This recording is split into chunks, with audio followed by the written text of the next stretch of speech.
गांव की जिंदगी शहरों की चकाचौंध से अलग होती है। यहाँ सुबह की पहली किरण के साथ काम शुरू होता है और रात को चांदनी के नीचे आराम मिलता है। इस कहानी में हम रामपुर गांव की एक दिन की गतिविधियों को देखेंगे, सुबह की हलचल से लेकर रात की कहानियों तक।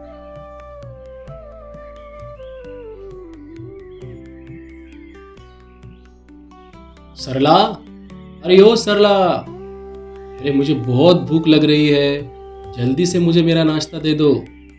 जल्दी नाश्ता हो जाएगा तो सूरज चढ़ने से पहले खेत पहुंच जाऊंगा।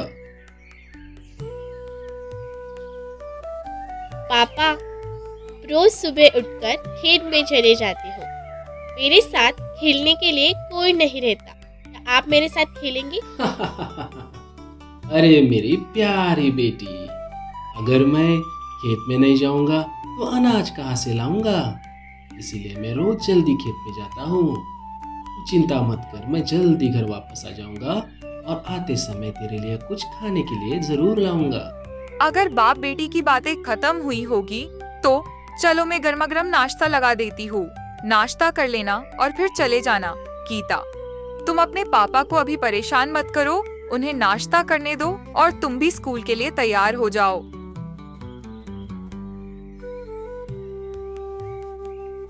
सरला, पेट भर के नाश्ता हो गया। अभी मैं खेत के लिए निकलता हूँ। तुम भी गीता को स्कूल छोड़ देना। आते समय मैं उसके लिए कुछ खाने के लिए लेके आऊंगा। अरे ओ रामलाल, कहाँ जा रहे हो? हाँ काका, खेत में जा रहा था। रामलाल, अगर मुकुंद रास्ते में मिले तो उसे कह देना मैं इंतजार कर रहा हूँ। ठीक है काका, ठीक है, बोल दूंगा।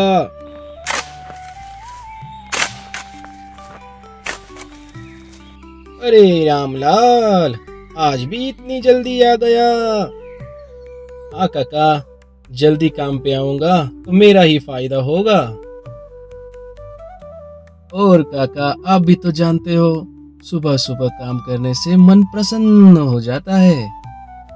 हाँ हाँ बेटा, बिल्कुल सही कह रहे हो। पर बारिश का क्या होगा? अगर बारिश समय पे ना हुई तो पूरी फसल खराब हो जाएगी। हाँ काका, भगवान की मर्जी, लेकिन हमें अपनी तरफ से मेहनत करनी होगी। अरे पंडित जी, कुछ लोगों को मैंने बात करते हुए सुना।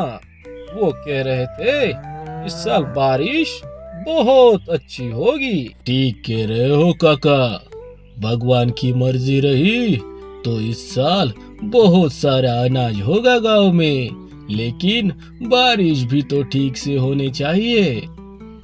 अगर किसी को बीज या खाद के लिए पैसा चाहिए तो मुझसे ले सकता है, पर ब्याज समय पे देना होगा। ब्याज की बात छोड़ो, पहले ये बताओ, गांव में बिजली कब आ रही है?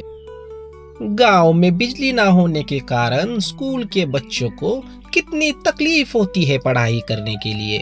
सरपंच जी कह रहे थे गांव में सरकार जल्दी ही बिजली लगवाएगी।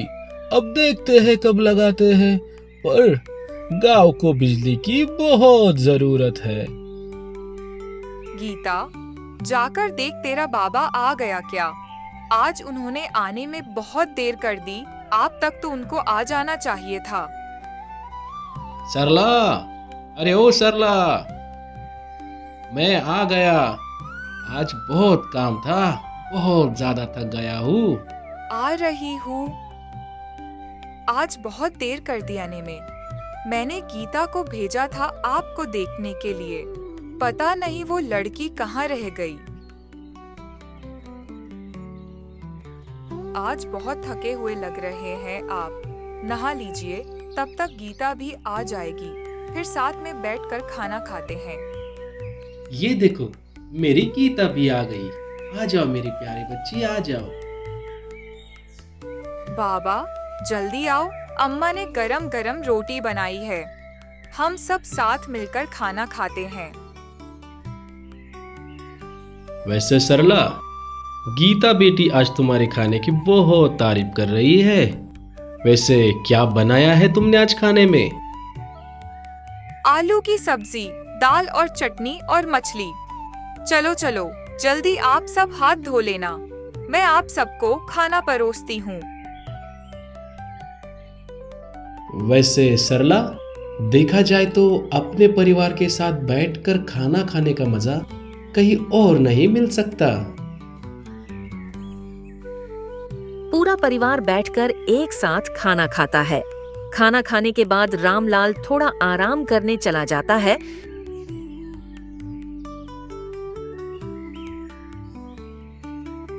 मुकुंद बाबू, सुना है सरपंच जी ने कहा है कि अगले हफ्ते लाइट के खंभे गांव में लगाएंगे। अगर ऐसा हुआ तो गांव का विकास तेजी से बढ़ेगा और बच्चे रात में भी पढ़ाई कर सकेंगे और देखा जाए तो हर जगह रोशनाई होगी। ये बहुत अच्छी खबर है। तो मेरे साथियों, हमें निकलना चाहिए। बहुत रात भी हो गई है।